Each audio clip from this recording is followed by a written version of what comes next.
we can figure it out.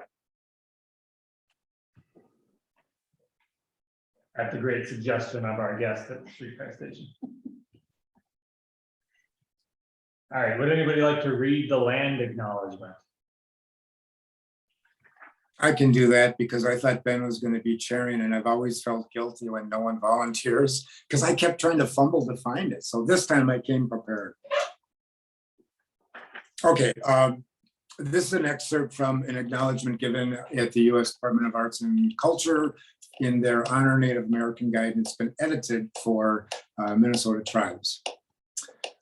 We are standing on the ancestral grounds of the Dakota people. We want to acknowledge the Ojibwe, the Ho-Chunk, and other nations of people who also called this place home. We pay respects for their elders, past and present. Please take a moment to consider the treaties made by the tribal nations that entitled non-native people to live and work on traditional native lands. Consider the many legacies of violence, displacement, migration, and settlement that bring us here today. And please join in uncovering such truths at all and any public events. Thank you, Mike. And then we'll do some quick introductions. There is a sign-up sheet on the agenda for those of you joining virtually. I am Shevik McKee. I'm the executive director for the District 10 Como Community Council. I live down in Frogtown, but I work here at the Como streetcar station. And I'll just pass to Leanne, who's present with me. Hi, everyone. I'm Leanne Labor, and I'm glad to be here to meet you all. I'm on the board of the St. Paul Parks Conservancy, and Shevik was good enough to let me sit on your meeting. The Conservancy kind of cares for every neighborhood park in St. Paul, which is a little over 200 now, or right at 200. And so we work in conjunction with other nonprofit entities, a lot of the Friends of groups, and try to organize meetings and see if there's things that we can help as far as resources for neighborhood parks, and to get involved. My initial involvement was working with Parks and Rec, and you guys had a need for some park people to take care of a few parks, and so I did that last spring with you, and just kind of want to sit in and see how maybe we can help, and if nothing else, have resources possibly for you in the future, and take any questions you might have later on.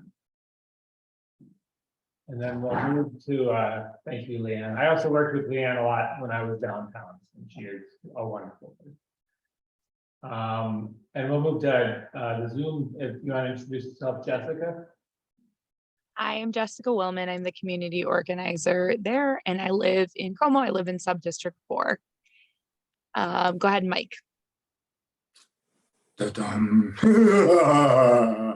Sorry, it's immature, but it's still funny. Mike Ireland, community member. I do the work with Shevik and other people as well on the cleanup for the lake and curb cleanup. And I live in Subdistrict 3 over by Connie's Cone. And I apologize for not being present at the streetcar station, but I'm dealing with COVID exposure situation. So anyway, I apologize for that. And Shevik, I'll let you call on whoever you want next. We'll go down the line here. Luke is next on our screen. Hi everyone, Luke Sandstrom. I'm a resident, live off of Churchill, and I am just volunteer. Been volunteering on a lot of the pollinator projects and the plantings with Jess the last couple of weeks. Just excited to be here and see you all. Great, thanks, Luke. Lizzie. I am Lizzie Cantley. I live in Subdistrict 3. I am on kind of a Victoria and Idaho Larpenteur area. I'm one of the D10 board members. I am a member of more so the Neighborhood Relations Committee, but I just wanted to jump on here for some listening and learning. So I think this is only my second environmental committee that I've attended. excited to be here. Great. And Jenny? Hi, everybody. I'm Jenny Nelson. I live a block south from Lizzie on Iowa in that corner of the neighborhood. And I'm the board chair and have been with D10 since 2020. Can I call the next person? How about Gordy? You're off mute.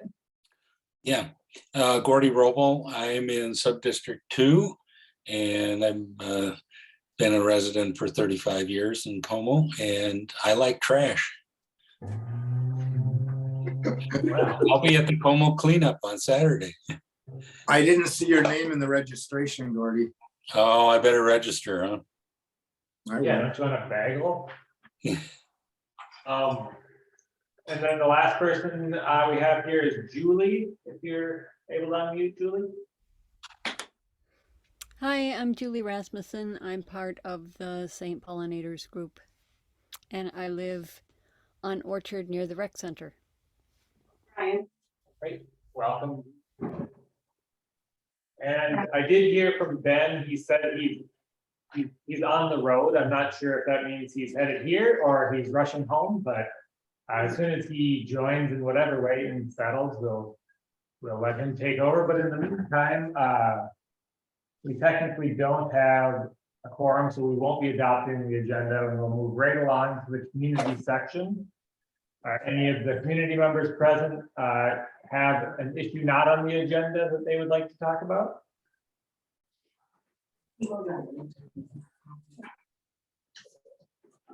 All right. Then we'll move into the old business section of the meeting, which is this Saturday's Lake Como cleanup. The agenda mistakenly has the wrong date on it again. But it's at 9 a.m. this Saturday. Which is actually the 8th, isn't it? Mike, do you want to give an update on what to expect? Yeah, Ben and I were going to meet after our meeting tonight in person to stage the set stuff. And this would be Ben's first time helping with the organizing, but with the COVID situation, he and I are going to meet over the phone after this. And then I'll stage things in the evening tonight or tomorrow night. And we have 22 people signed up. It's interesting. We have a group, 2 people signed up, and they in the comment section said Girl Scouts. So there might be a bunch of Girl Scouts, couple people from National Honor Society. Sometimes the Job Corps will sign up, and sometimes at the last moment and have about 4 people or so. So 22 people signed up is pretty good. Hopefully the weather's not too nice where people will want to stay home and work in their own yard, yet not cold enough and rainy that it might prevent people from coming out. But so far it looks pretty good. And let's see, Shevik, did you, I wasn't quite sure, do you have any QR codes for the signs? Yes, they are. They're back by your cooler by the supplies. The cooler on top the honorary Mike Ireland piece of furniture file cabinet. That you dust on a weekly basis, I hope. I will take some of those and put them on the signs that are around the lake right now. For those of you that aren't aware, when we do Saturday cleanups on Sunday, we put signs up, 10 signs around the lake that just give information on the cleanup coming up the next Saturday. And we have QR codes now because someone had recommended that'd be a good idea. I'll put one on each side of each sign. And the one on the window at the office worked great. So thank you, Shevik, for ordering those. For anyone, let's see, I guess it would just be Gordy right now, who has participated in the cleanup as an organizer. Make sure your hours get updated in the spreadsheet. We want to make sure that's tracked, and we also are going to buy some, we're going to try to spend on the available grant money that we have, and we're going to get a tablecloth with the logo of Capital Watershed and ours, and the big letters like cleanup, or excuse me, cleanup Como cleanup, because we can also use that for other cleanup events. And we're thinking about getting a grill so we could have possibly, we don't want to make it a food event, but we want to express appreciation. So when we have an evening event, we could have something grilling, that's a possibility. You know, things like that to just shake things up a bit, keep improving our recruiting. We seem to be getting quite a bit of traction and a lot more people participating each time and overall too. Shevik and I, with the action item from last month's meeting, and at the board meeting, we're going to be filling out the application for 2023. And then the year-end report that we filed for reimbursement for 2022 efforts is due at the end of the year, and Shevik and I work on that one as well.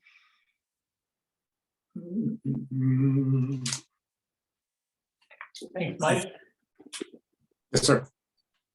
And I'll just add that you don't have to sign up, as Gordy demonstrates, to participate. It's just to help us plan how many bagels, et cetera. But Yeah. And it's kind of funny because regardless of how many people sign up, we seem to order the same amount of bagels and coffee because, yeah, but it is helpful and it's good to track. Generally speaking, the number of people who show up, who sign up are about half the number, and the number of people that sign up and don't sign up but show up are about half. So 22 is probably a pretty close number, but I would say depending on the weather, last year we hit a record of like 38 people for our last cleanup of the year. So hard to say, but yeah, thank you. You don't have to show up. You can make you don't have to make a commitment. You can show up at the last moment. My daughter actually doesn't know that she has volunteered yet to clean up, but she's going to find out on October. Isn't it October 8th at 5? Sorry, 9 a.m. it is. Okay, I thought I corrected that online, but she's going to find out. Ben, who did you say? My daughter. And the only mishap so far this year, and I'm not personally one to shame people in public, but we've only had one mishap this whole year. We did lose a grabber tool because someone who wasn't apparently well supervised by an adult let a child play with it in a tree or something. So we did have one break. It was replaced based on the quality of that grabber. That poor child is going to be paying for it out of allowance for until probably college. So Jenny, why are you laughing? All of what you said is true. I'm very glad that you gave me credit for replacing it. It did come out of his allowance, which has since rebounded, so he's fine. How much do you give for an allowance? Too much for what he actually does. So. Just for my own edification, how much is it to replace one of those grabbers in case a 3-year-old decides to play with it too much? Well, it's going to be replaced out of personal funds. It's usually about 150, 160 plus one. That's the child size. Is that paid directly to you or? Checks are usually made out to me. And is it cash? Okay, sure. Non- 150 cash. Okay. We'll keep Thank that you for in putting mind. the minutes if that's what you're doing. Yep. We're gonna start losing people here. So does anybody have any questions on what I ran through there? I just wanted you to know, Mike, that you're shaming of me. I am now registered. I will verify that, Gordy. And I will give Gordy credit. He, first of all, does a lot of it on his own too. When we do have some events, he calls it amateur time. And so he does it on his own because he considers himself a professional, even though, and which I do as well. But he always picks up the weird stuff too. You know, the top of a lamppost one year was a good one. Some things that are unmentionable. Guitar case, a TV, a flat screen TV. Didn't have the remote, but you know, so he's really been a joy to work with. So thank you, Gordy. Aside from the joking around, you do great work for us. Marijuana too, so. Did you? Yeah. Oh, I got a jar of marijuana. I forgot that. Yeah. I gave it to you, Mike. Did you smoke it? Well, speaking Maybe that's why you don't remember. Speaking of trees, yeah, it didn't. That's some kid slang. So how about if we're finished with talking about the cleanup, we do actually have a fall tree trek. That took place on October 1st, and we'd love to have a debrief, get feedback on that if we are closed with the Como cleanup. And I'm sorry to be late. Hi, guys. I'm the chair of the Environment Committee, Ben Kowalski. I was unfortunately late today. So fall tree trek, we have a debrief feedback for anyone who attended. I don't believe anybody present attended, but they can interrupt if I'm wrong. I did have former board and committee member Rachel Bowers there as my eyes and ears, and she reported that there was 24 people that attended, and that it was a wonderful event, as we all expected. So the tree trek was another success. We'll expect them back next year. Stephanie Maroka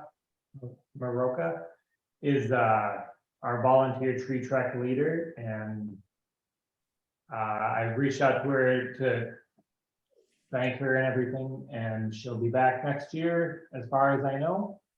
And I don't know if this update made it into the committee last month or not, but we did order miniature QR code stickers for all of the tree tags in the park for the self-guided tree trek, so that it can actually be identified as the tree trek if somebody just stumbles upon a tag. And absent committee member Jeremy Rappaport actually went out and installed them on all of the tags in the last month. So they're up and ready to be scanned by people's phone. Great job, Jeremy. Any follow-up from the fall tree trek? Any other comments on the fall tree trek? It's wonderful to hear that it went well. We have new business tonight. The curb cleanup, October to November. That's going on.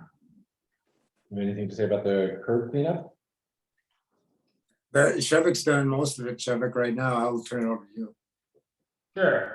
So for those of you who don't know, the Como curb cleanup is something that D10 kind of took over the coordination of last fall.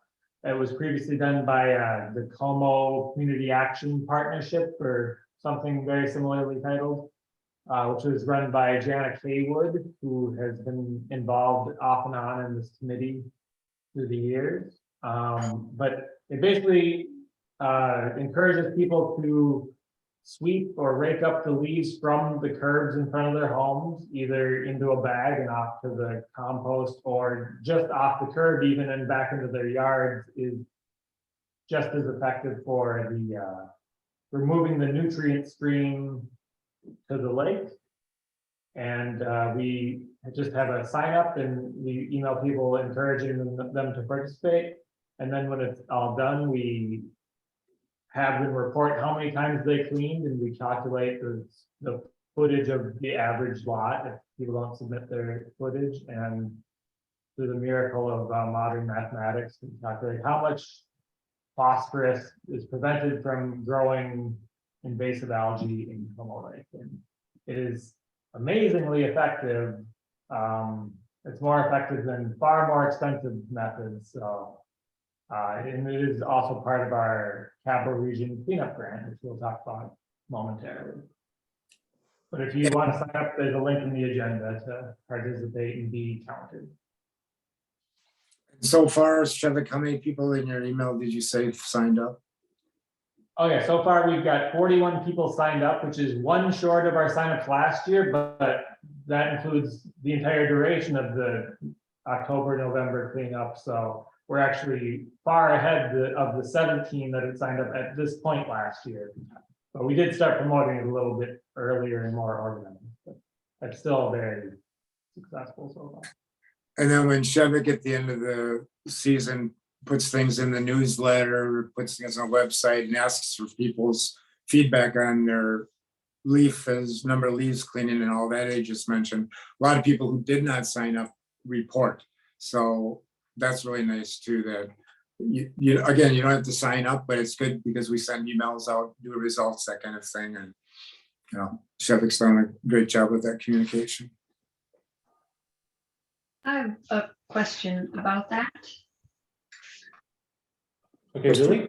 Do you coordinate with the adopt a drain? We used to an extent. We tried to do, and Gordy, you're involved with this too. They tried to target where there were no drains adopted, where there was high probability that there's a lot of leaves accumulating in those areas. We don't really partner with them directly, but we use their information on the drains that have not been adopted. But we really, just because of the bandwidth, the Como Active Citizens Network, we're only about 3 people. And so we were just stretched thin, but that's a good point, Julie, that we could possibly take a look at for next year and target areas. I just wondered because I do that and I thought, since I'm reporting to them, should I also report to you or? I would say, they do their own reporting. And yeah, there might be some duplication of reporting numbers, but for our accuracy, I would say report it with us too. I know they send out an email reminding people to report theirs, but they're also looking at like sand and general trash and how many, what have you removed from there too? And we're not really focused on that. We're just looking at leaves. So I would say report with us too. Okay, thank you.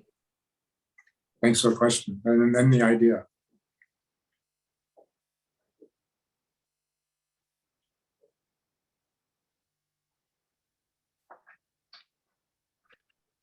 Hey, did anyone have any other comments on the curb cleanup? Thank you for the comment, Julie, and the idea. Anyone? Anyone particularly enthused about cleaning up their curb? I know I am. Thank you, Mike. With that, we're going to move to the partnership grant, which is the action item for the evening. If you guys have it pulled up on your computers, I shall read it aloud into the minutes and thus into history.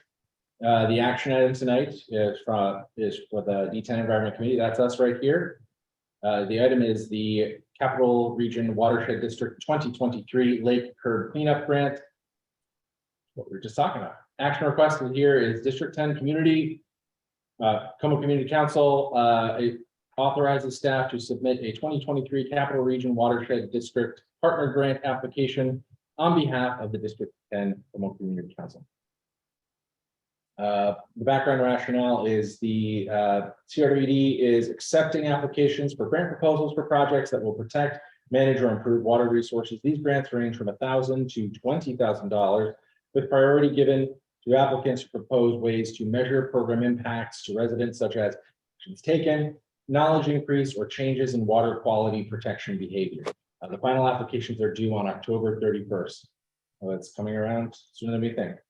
This has become an annual grant since 2019 for District 10 and funds resources including food, supplies, and coordinator hours for our late Como cleanup events. It also has included funds for coordination of the Como curb cleanup since 2021. District 10 would be the grant requester. This grant is a reimbursement program where District 10 would pay for the expenses upfront and then request reimbursement from the CRWD. Implementation staff will work with longtime coordinator Mike Ireland to finalize the grant application with help from and interested committee members and submit it to the CRWD before the deadline. Issues unresolved yet to be determined. The estimated total request is unknown for this time. Totals from 2022 and goals for 2023 will be used to determine the scope and funding amounts. Mike, did you have anything to add to this particular action item, as you are the longtime coordinator? Yeah, well, it's so nice to be able to work with somebody and someone like Shevik this year, because literally I bump up against that Halloween deadline of just not so much procrastination, but prioritization. So he and I are meeting next week to pretty much do the whole thing, hopefully in one swoop. I will say too that we're going to work on the 2023 dates for future cleanups next year. And we can, present that to the organizers committee as well. And those will be our targeted areas, both evenings and weekends. So Shevik, hopefully you and I will be able to plow through that next, I think, Tuesday and get that ready to go. And once the board approves the action item, hit send. That's the plan. Thank you. Does anyone have any questions about this particular action item before we vote on it, or any debate on the action item? The only changes that I would make to this particular action item are only cosmetic, cosmetic changes like District 10 Como Community Council in the beginning, and I think it says with help from and interested interested community members. So just moving the and switching the. What am I doing? I don't know. You're doing a lot, but these are just, again, minor changes. I think that this is grounded in something we've done quite a few times before. You guys know what you're doing here. I trust in your hands. I think Mike, more than capable with you, Shevek, of completing this by the 31st. You have my full confidence. So I feel good about voting yes. Thank you, Ben. I just make a quick comment that if anybody is interested in joining Shevik and I, and it doesn't just have to be the curb cleanup, the partner grant's eligible for anything that we come up with that directly impacts the health of the lake. We will be at the streetcar station next Tuesday at 10 a.m. And if you have ideas and don't want to attend or can't, just send an email to Shevik or I, and we can take a look at that. Thank you. And I'll quick add that in the same email that was reminding me to apply for this grant, the Capital Region Watershed District also announced that they're seeking nominations for the annual Watershed Steward Awards, which we haven't won one since 2015. So if anybody's particularly interested in nominating Mike Ireland, District 10, or another water steward of the district, I'm copying the link for what I call the Stewies into the chat right now. That's very good. Yeah, and I was actually just about to say, if there's anyone here who you think deserves that award besides Mike Ireland, but no, I think that would be a great thing to nominate for a Stewie. Can we rename it if I win? I would. Nope. I'm afraid we might be renaming it the Irelands. How about we call it like Nobel Award or something? Ooh, I think we might run into copyright issues there, Mike. That's okay. Thank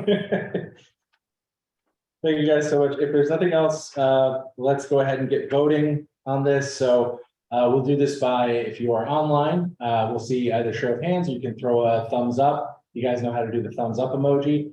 I will do the counting here. So the proposed item is just to remind everybody, District 10 Como Community Council authorizes staff to submit a 2023 Capital Region Watershed District partner grant application on behalf of the District 10 Como Community Council. That's what we're voting on.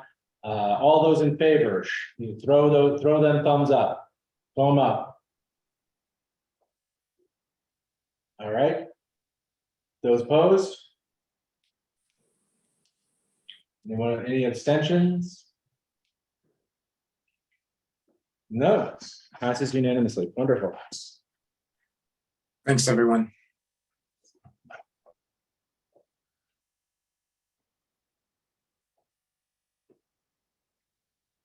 Thank you guys for all the work that you guys both already have done and the work that you guys will be doing next Tuesday at 10 a.m. All right, 2023 events and budget. The calendar. So I think the calendar is there's a link in the chat, in the document there. Hey, look at that, wonderful. And our committee budget request is due in November. So the thing I want, there's a link in the agenda, and I have it up on the screen here, but I'll copy in the chat just in case.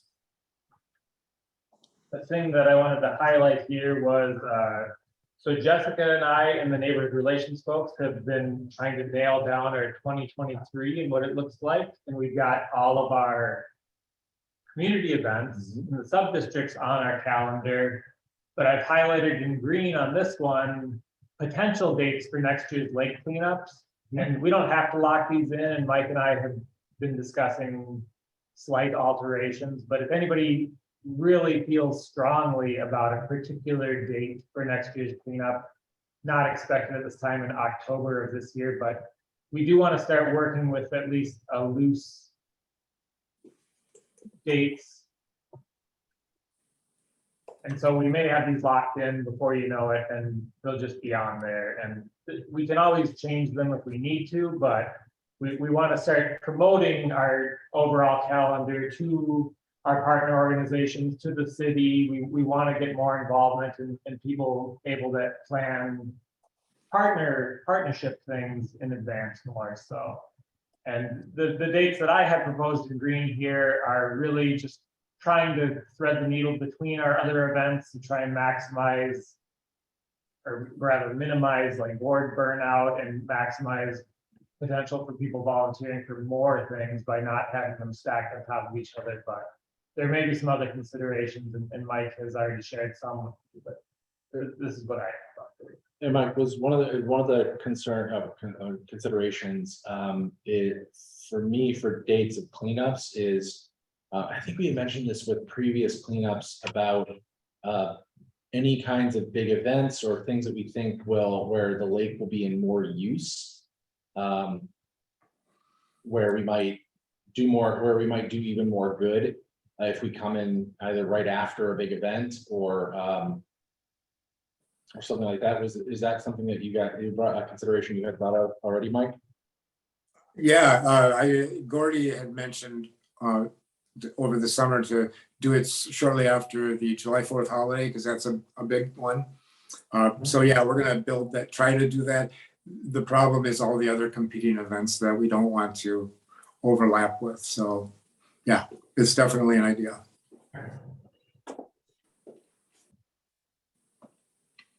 But if anybody feels strongly about a particular date next year, please reach out to me in the next week or two.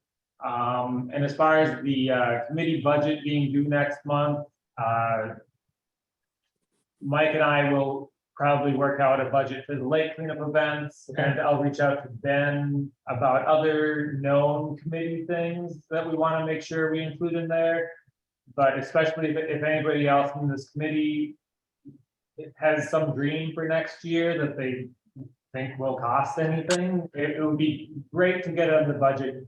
We can certainly do things that aren't on our budget and make amendments to budgets, but we found over this past year that it's so much easier to plan and spend money if we think ahead of time and get it on that year budget, and it's so much less of a hassle to negotiate later than it is to plan ahead. So if anybody has any dreams for next year that they want to get on the budget, also reach out to me.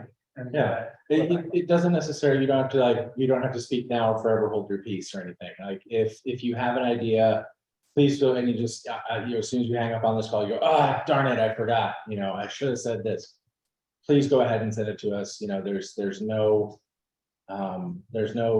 necessarily timeline on good ideas except for when the budget's due. That's the only time. So after it's due, still want to hear them if we can amend the budget anyway, but always a good time to, send an email, get in touch with Shevek so we can discuss it. And that's that, unless we have anything more to say about the events and budget.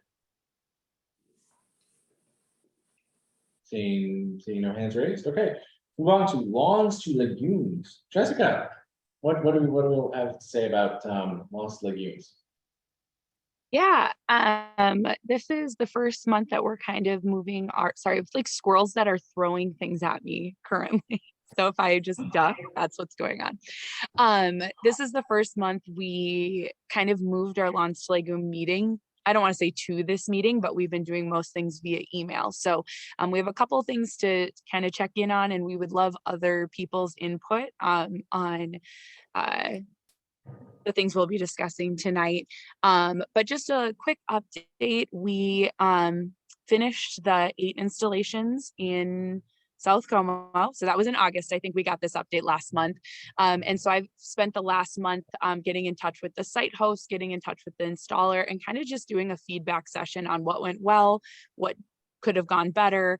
And it seems like we were pretty much all in agreement to what went well and what could have gone better. So we made a few adjustments with how we would do it again in the future. We do have about $4,500 left over that we could do more installations next spring if we wanted to from that Boulevard Garden V-Lawn budget. So there is a chance that we will be able to do another round of installations in the spring. And so some of the things that that Maddie and the site host had said to maybe change would be to have Maddie go individually to each site beforehand. And we have money for that we set aside for consultations that we just didn't use this time. Including more education for the site hosts on really how much you have to water these things. It's crazy. And so just kind of those things. So there wasn't anything huge. And I think Maddie and the hosts all agreed on the things that we could improve. So it was nice to get that feedback and know that if we get to do it again, we'll know how to do it better this time. We also had a garden tour on Sunday afternoon at 2 o'clock. So we did a shorter tour of just some of the installations that were kind of more focused around Orchard Rec Center, and then a longer tour that was going to hit all of our installations. And then we had people submit just some more mature gardens in the South Como neighborhood. And so I think we ended up having, I think like 24 gardens on the map, and that's available at the Lawns to Legume website. And we had 26 people, including us, so including the hosts and our team too, come on Sunday. It was so much fun. We got to give away some of the native the native plants that were being cared for by our seedling stewards. We needed to get those in the ground somewhere. So people took some plants to get in their gardens. And it was just a really, really cool to see people that were really excited about this project going on. So the couple things that we're kind of working on right now, and I know Suzanne and Sue and Julie, and I'm hoping that Luke comes back because he has one of our major things that we wanted to check in on. One of the things that we are working on right now, and let me just get this pulled up so that I can get some insight from you all, are the signage. And I know that a lot of you have worked with other gardens and things like that to be able to figure out like how we should like label these. So we had some signs that said like future home of a Lawns to Legume pollinator garden. Well, once they were installed, we took them away. So we are trying to figure out how to like label each of the sites. And so I was going to share my screen here just because my question, and the question I've kind of put out there to other people, is do we need specific like Como D10 signage or, you know, St. Pollinators, all of that? Are we okay with something more generic that like the Lawns to Legume program would just give us for free? And we could maybe put one of those, we could make a QR code that we could stick onto their sign. Or one of the people in our group had gotten some signs that are like more substantial this is from somewhere, that were more generic, but they're like metal signs. So we were just trying to get some input from everybody on what that looks like. I do want to share the one that we can get for just from the Lawns to Legume program, but now I can't see it anymore. Sorry, let me just pull it up here. I don't want this to take too much time, but I know that a lot of you have done this before, and I do not want to reinvent the wheel if I don't have to. Here we go. So these are the signs that would come normally. I think you've maybe seen them around. I know I've seen them a couple places, and it's specifically the Lawns to Legume sign that we could then put a QR code or some sort of thing on there that would then be able to lead them to specifically D10's programming with Lawns to Legume. So any thoughts at all? Any input? The one you just showed, is that the free one? That's a free one that like comes with Lawns to Legume stuff. That's just a wannabe sign. It doesn't say this is one of them, right? That, No, I mean, yeah, I think it like gives credit to, I can pull that up again, sorry. Oh, Yeah, I can jump in. This is Suzanne. It just lists the sponsoring agencies. So the one I worked for, which is Bowser, BWSR, I think Blue Thumb, and then looks like the one in the middle is the lottery fund, the ENTRF. But I don't know if there's room on there for QR code. I just don't. I mean, we have like, I know Shevik has had in the past, just like stickers that are literally, okay, this isn't helping for scale, but like a little bigger than a stamp, Okay. Yeah. that could Maybe go like on. like the size of a quarter, right? Yeah, Yeah, that's what we did for the tree tags for tree track, because that has very little room on it, but it's like a 1" by 1" sticker. Oh, Laura has her hand up. Hi, is there anything on the back of that sign, and does the stick that is below the sign that it's attached to, could we attach something else, a square, something to the bottom of that? So those are my questions. the stick doesn't come with it, but we have money in the grant to get them if we need to. And we have money to get our own signs made if that's something we want to do. I just didn't know what, that's why I'm asking. And then yes, there would be room underneath if we wanted to do like a specific Como Community Council little ditty underneath. I guess I kind of just want, oh, go ahead. was that sign metal that you showed? The sign that is free, I believe, from the Lawns to Legume programming is, I don't think so. The ones I've seen were not metal. They were like a weather, you know how the signs are wet, like the yard signs you see are weather resistant. It feels like it was made out of the same type of thing as your normal yard sign. But I mean, the one that was stuck in the ground, the one that's free? I don't think it's metal. The ones I've seen weren't metal. With Adopt a Drain, you get a really nice metal sign that's kind of small. And it, there's so much signs nowadays, you're kind of competing with other signs. I like the idea of something unique and smaller. Getting the free one and adding to it is a great idea. But I like the idea of just something a little different. No, that's good. That's good input. I think we just didn't know if there was any strong feelings of specifically having, the Como Community Council logo or anything pointing to that. But it seems like maybe a QR code could be good, or a little sign underneath that says it. So I'll write up some of those and we'll kind of do some planning via email. We'll come back with what we figure out next time. And then the other thing that sorry, I'm on something else. So if somebody I feel like I saw, did anybody else want to say something? Oh, I just put in the chat, I don't think it's a very large sign. Probably the size of a dinner plate. Maybe a small plate. That's about what the sign is for when you do Adopt a Drain too, roughly. So then there's two other things real quick. One of them is the fact that we are looking at doing a winter sowing, and you guys are going to have to fill this in to me because Dawn kind of told me about it and then walked away. And so we're hoping to do a winter sowing event, probably at either Orchard Rec Center or the front high rise. And that would be kind of beginning of November.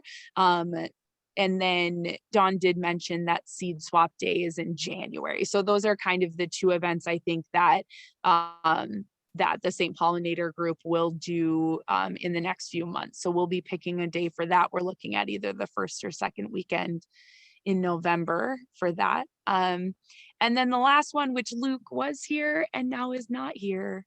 and it's making me sad. So the last part of our grant is a pocket prairie. And we were looking at the Jameson front lot to do that in. And I don't know if any of you know the background of the Jameson front lot, but it is lots of, there are lots of chemicals in the ground there, or there used to be, and we're trying to figure out how much are still in the ground. So we have been doing a lot of research, a lot of trying to figure out if we can plant there. So at this point, we have an okay from, and tell me if I'm wrong, all of y'all, Suzanne, we have an okay from Yes, yes, yes. MPCA gave us the green light, and Luke has been reaching out to Ramsey County, and I think he hopes to be hearing back from them pretty soon with some kind of use agreement. But there's still some challenges associated with that site.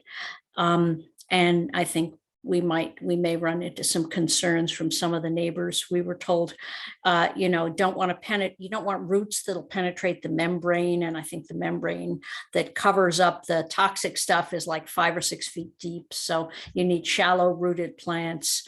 But when we met with Jennifer from Blue Thumb, right, or is it Metro Blooms? Metro Blooms. She offered to do a design, which Jessica, I'm thinking that's going to be coming sometime in the next few months.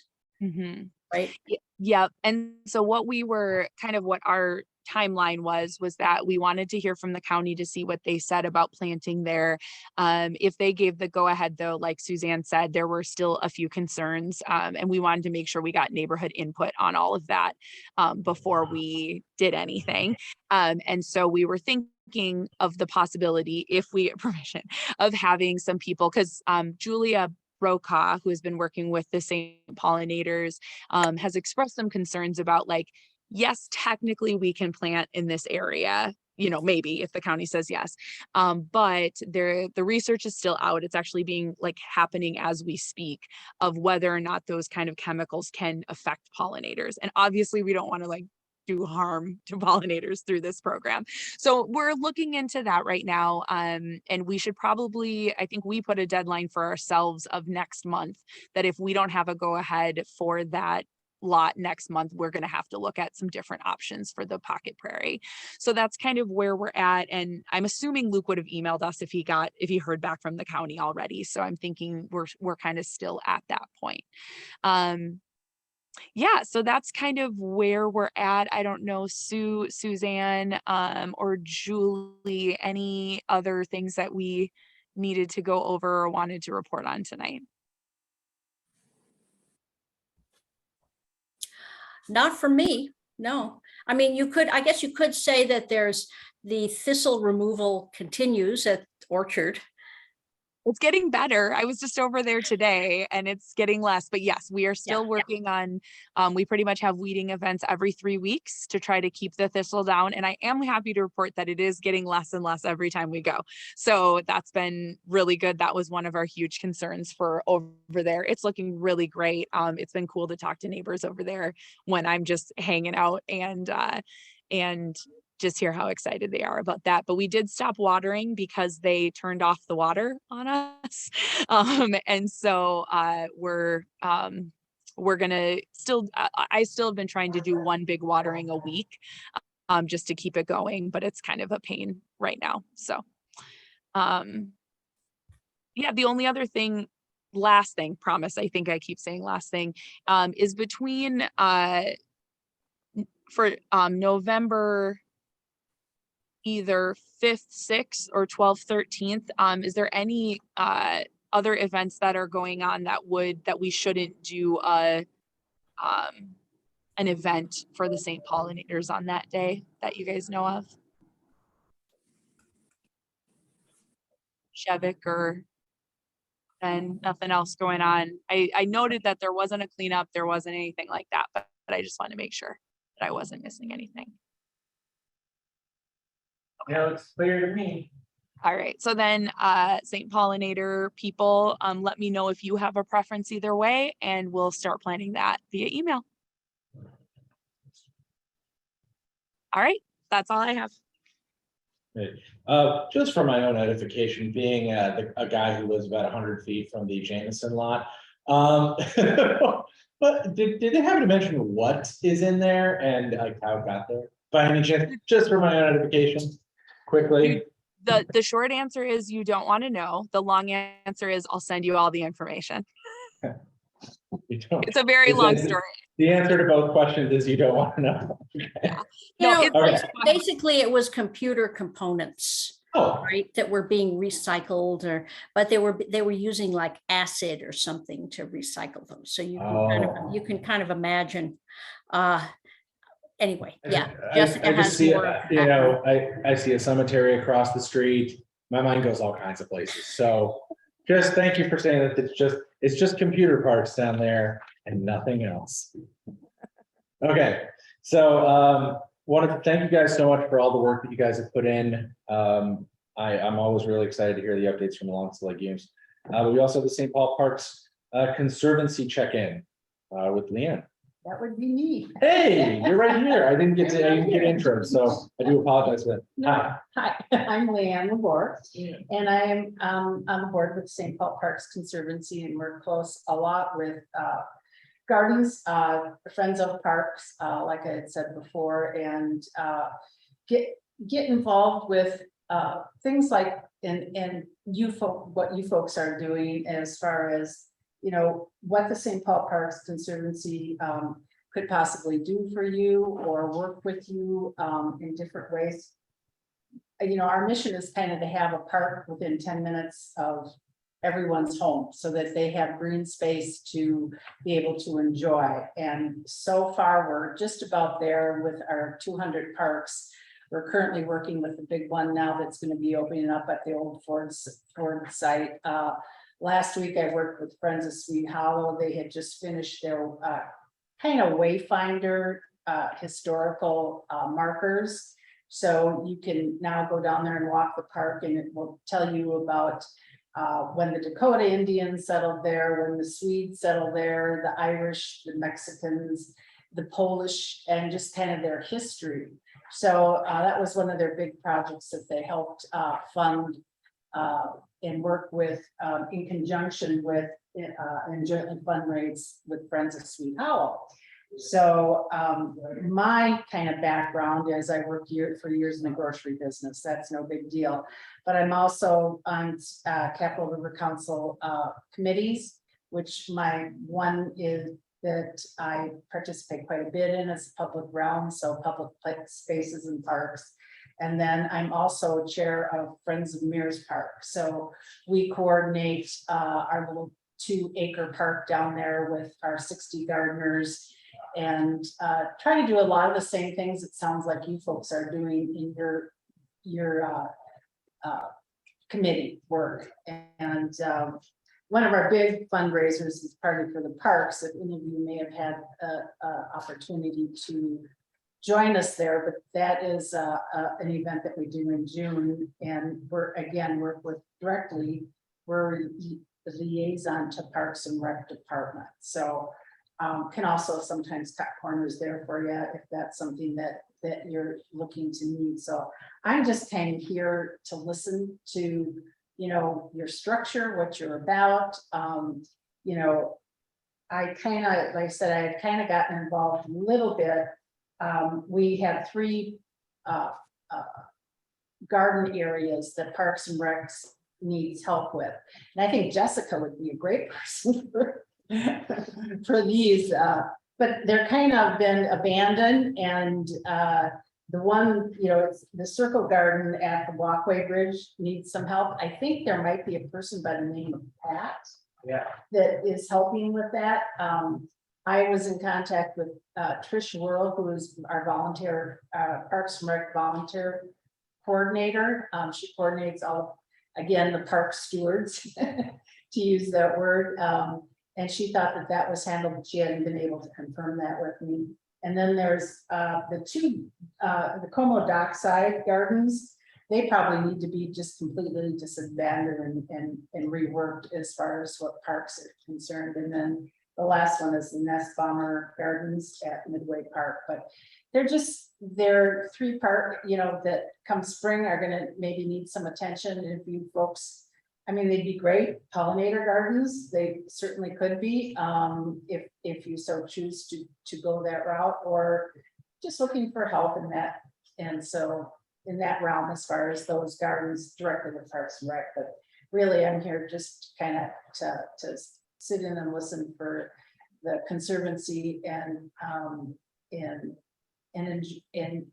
enjoy your enthusiasm and see what your structure can be. So if there's any opportunities going forward.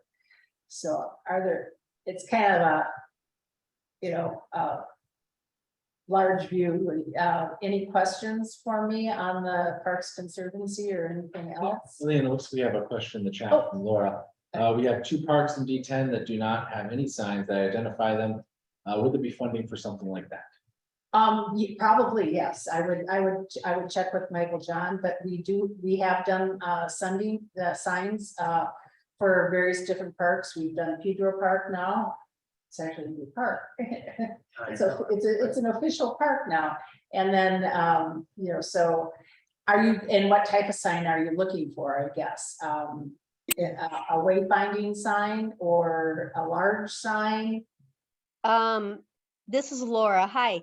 One of them is Tilden Park and the other is over in Subdistrict 4.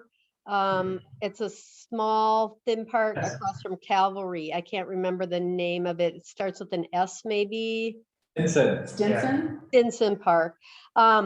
And so neither of them have any sort of signage that identify that they're a park at all. We are also kind of doing some work right now on the history of the Como D10. And so at some point in time, we're looking at signage for possibly 2 historic sites that we have within the District 10 neighborhood that are outside of the park. So we're still a little early on in what that signage would be and looking into that. But I looked a little bit at the Swede Hollow funding or the signage there, and the budget seemed to be several $1,000s, if not like $100,000, if I'm right, for the educational signage. And we're looking at some of that through the history path that we're looking at, but we're just in the preliminary stages of it. So it might be a really good time to kind of look at the big picture piece of it to see, how we do it over what period of time. And with that, whatever plans that we have to do for like 5-year plans or those sorts of things. I'm also a member of the Midway Parkway Garden Club, who 25 years ago, we dealt with the Nestbaum Garden on Midway Parkway in Arona, but we also do the Hamlin ones or the Hamlin and Midway Parkway gardens there. I know the people who had been doing Nestbaumer, which the sign has disappeared somewhere for that one. They are going to be moving out of state, so we definitely need people there. And I didn't know there's gardens at Tilden, and I don't know if anyone maintains those or if they're just perennial that come up and kind of come up. So there is some pocket smaller gardens that in the sub-district 1 that definitely need new volunteers coming in. So working together, maybe we can figure out how to do some of that also. Sure. I'm happy to do that and identifying those different parks. These were parks that Parks and Recreation knew about. Some of the other ones, so if we can find a list of them. And it sounds like, like for Tilden Park and Stinson Park, you're looking for like a larger type. How big are those parks? Do you know at all? Stinson's, as I recall, quite small. They're like a half block. Yeah, like a half block each. Yes, Stinson is long and thin, and Tilden is a half block that's about well, it's between Almond and Albany, and then a half block thing. It used to have a school on it. So there's a historic piece that we'd want a history of what was on that lot. You know, some things like that. So it's developing that. But since they are public, you know, Parks and Rec fall under the city of St. Paul, I figured there was some sort of signage, rules and regs of what they would put on city parks or something like that too. So Yes, there would be, and we could probably work with Parks and Rec and get the right people, you know, involved to know, you know, where you want, what type of sign, where you want, how expensive they might be, Right. and all those different things. So I can certainly reach out and try and find a person that would work on park signage, and hopefully find a person that can help. And because that's kind of what we do. We do well, and this was much smaller, but even for Mears Park, you know, it's such an urban park, and, you know, people down there are getting, you know, every apartment down there is dog friendly. And so we, you know, they helped us put up signs, and very cute signs that say, you know, I don't, you know, a dog saying, I don't have thumbs, could you please pick up after your, you know, pick up your poop, you know. And so it's trying to do some humor in different things like that. We even have a poop fairy. It's a chihuahua, she's very cute. So, you know, we do, you know, coordinate different things like that, but so some lesser expensive, also Downtown Alliance and we put in dog waste stations down there. So, you know, things like that, you know, and then they do the larger projects, you know, like Sweet Hollow that take, you know, quite a few years to develop. Right. And working on Wakuta Commons, their play area. That particular park has a large kid play area that needs to be refurbished. So working on different funding and grants to try and help get that pushed along. So those are some of the projects. And if you're interested, you know, St. Paul Parks Conservancy.org, you can see if you have any other questions, that kind of gives details of what we've worked on in the past, what we're working on in the future, and the different funding that we've done there. But, you know, I also have worked with Pedro Park. My kind of specialty is, like I said, neighborhood parks, Right. and helping set up Friends of Parks. So we did Pedro Park, and, you know, helped with their website, their Facebook page, their financial, you know, get them financial, the Conservancy is their fiscal agent, so that they can be fully funded nonprofit. It wasn't coming to me, sorry about that. So different things like that, and that's exciting to work with those, and also do like how to set up a Friends of Park agreements that the gardeners need to follow. You know, they just can't plant anything that they want in a public park. And that's, I guess, the main thing is we all have to realize, and I'm sure you do too, is when you're on city property, you know, you're a steward of that property, and it's really not yours, and Parks and Rec can come in and determine what you can and can't do, which they don't like to do. They just are very grateful for volunteers and people such as yourself that go out to the community and help. Volunteers are everything about St. Paul, the Conservancy. It's all about volunteers. And thank you for everything that you do for the Como area. Hats off to you. You're very well organized. But I also know a person who's very good organizer over here. Having worked with him on the CRC in downtown, we miss Shevak quite a bit. You're very lucky to have him. I hope you know, appreciate him and keep him working. Any questions? Any more questions? I have one quick one also. I noticed today we have a lot of stuff on the ground round at Hamlin and Hamlin and Como, and there's a bus stop right there, and there's no place for people to sit if they're waiting for the bus. I noticed a young gentleman sitting on one of the trash bins there. So if there's a way to get maybe a solar powered bench with solar power so you can recharge your phone, that might be a good location for something like that. So. Okay, yeah, I don't know if that would fall under Parks and Rec purview or another area of the city, so it might be Metro. Transit. Yeah, it's on park property, so that's the right on Como. It's the corner that's Como and Hamlin, but it's the park property side, so. Okay, we do have one more topic on the agenda. That's the community garden. The season is ending. Work group is meeting. Work group meeting is scheduled for October 18th, 4:30. Did anyone have anything to talk about the community garden? Anybody? No? You want to talk about the community garden? But yeah, that's just on here, on this agenda, because the community garden work group came out of this committee technically, even though we all knew that nobody on the committee was probably going to serve on it, but myself, Abby Gold, and Jody Gringardner, who are the community garden coordinators, are going to meet on this date, but anybody is welcome to join if they have interest in the bureaucracy of community gardening in Como. Thank you, Shevek. All right, we have a few upcoming events here, which I will read off for all of you. We only have a couple minutes left.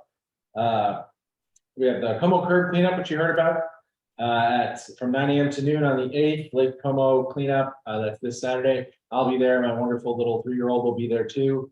If she can do it, so can you. October, although it actually is debatable whether or not she can do it. We'll see. October 18th, 9 a.m. to 3 p.m. Is the blood drive. Hey, we have the Halloween decor contest coming up. Sign up by October 17th if you love decorating your house. I know there's a few in our neighborhood that are in the running. But yeah, definitely do it. It's so much fun. You can find more events like this at District 10 Como Park.org/events. Hey, meetings. Right after this, you have the wonderful neighborhood relations committee with the always wonderful Sarah Reuter, who's definitely not here and isn't hearing this right now. Here in my flattery. So next week we'll have the land use meeting, and then right following that is our action-packed D10 board meeting, which is headed up by the inimitable Jenny Nelson. And then our next meeting is the November 2nd at 6 p.m. Same time, same place. Oh, Sarah Reuter. Oh my God, there you are. Oh, I was just flattering you. Oh goodness, now embarrassing for me. All right, folks, if you're sticking around for neighborhood relations, you can stick around. Otherwise, I'm about to declare this meeting adjourned with a wrap of my fist gap. Everybody, all good?